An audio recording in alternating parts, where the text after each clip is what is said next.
The video I'm going to do is an activity on asset disposal.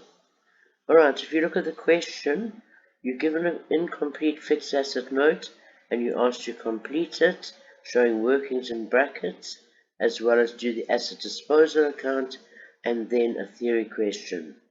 I remind you that in accounting, wherever possible, to save time, you must do things simultaneously rather than separately. So I'm going to do number 1 and number 2 here at the same time. Right, let's look at the information. They tell you that additions to land and buildings took place during the year. It's quite simple, I think, to see that land and buildings have increased from 1,750,000 to 2,100,000. The difference between those two numbers is the amount that you have purchased, which is 350,000. Right, then moving on to the vehicles. They tell you you've got two identical vehicles bought on the same day. That's important because it means each vehicle here costs 330,000 because you've got two, and the depreciation is also split between the two, 231,000 each. They tell you that one of the vehicles is costing a lot in repairs, so it was traded in, and the date of the trade is on the 1st of November. Right, let's go through our systematic approach now. Step 1 is to update your depreciation. Remember, the value of the asset decreases from when you last depreciated it to the date of sale. So we take the one vehicle which costs 330,000 times by 20%, and if you count the number of months, it's 8 out of the 12, which gives you 44,000. The two accounts that change here will be depreciation, so there's your S, and accumulated depreciation, and that you add to that opening balance. Don't forget to start the cost price and accumulated depreciation balances off with what you had at the beginning of the year.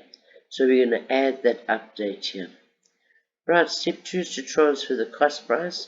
Obviously the cost price of your asset is going to decrease. To decrease an asset, you credit it, which means asset disposal will get debited with that cost price of 330,000. Step 3 is to transfer your accumulated depreciation. The amount that you're going to transfer is half of that, which is a 231 plus the 44,000. So we're going to transfer a total of 275,000. Accumulated depreciation would have been debited to decrease it. So asset disposal, here's your double entry here, will be credited. Step 4 is to record your selling price. So it's a little bit different. They tell you bought a new one for 420, and after the trade-in, we still owed 374,000. So in other words, the total cost for the new one was 420,000. If you subtract what you still owe, that will give you your selling price here of 46,000. That we're going to record on the debit side of creditors control as it decreases what we owe them for the new vehicle, and then we're going to credit asset disposal for your double entry. Step 5 is to calculate your profit or loss. The first thing you need to do here, remember, is to calculate what the asset was worth, its carrying value. So you take the cost price of it minus that accumulated depreciation gives you 55,000. Now that 55,000 is important, which is why I've done it in pink, because you need to remember that is what you record here next to disposals at carrying value, and you will subtract this amount here because it decreases the value of your asset. If you were doing more here, you would then be able to work out that you made a loss of 9,000 Rand because you sold it for less than it was worth.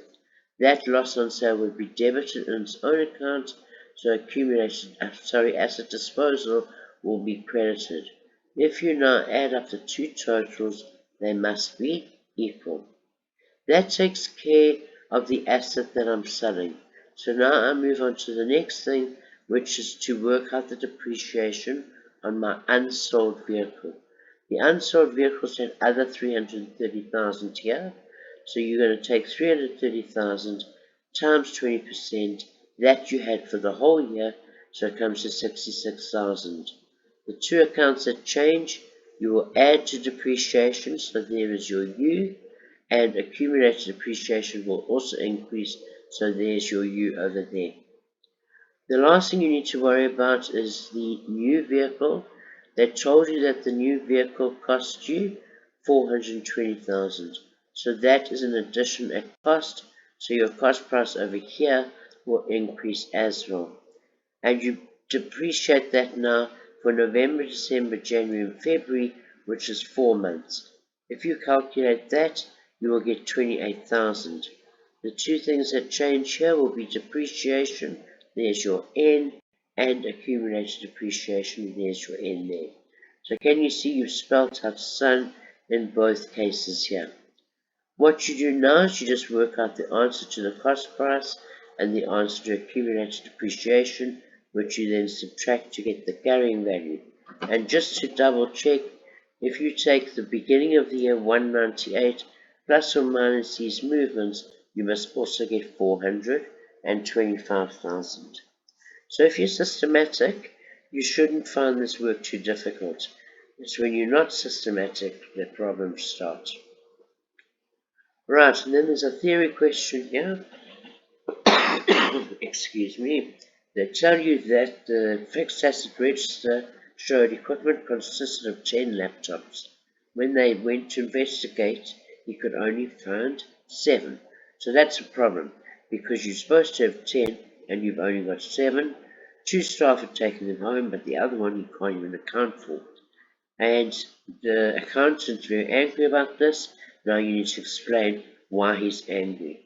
If you think about it, if your assets are not accounted for, okay, that means they've gone missing. And 2, that we know where they are, but they're not where they're supposed to be. And the 3rd one, you don't even know where it is at all. That's going to mean that you're going to have to write off that asset, which will then decrease the profit of the business. So that's why he's so angry. And then 2 procedures to introduce to ensure it doesn't happen again. You can get your employees to sign out assets if they are taking them home, but they must acknowledge here that they're going to be responsible. If assets are taken off the business premises, the business insurance no longer covers those assets. So if the workers take them home, they must know that they are their responsibility, and if something goes wrong, they will have to replace them. The other thing you can do as well is you could search employees before they leave. In other words, make sure they're not taking home business assets to use at home for their personal use.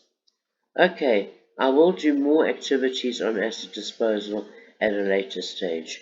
But for now, that's it. Thank you.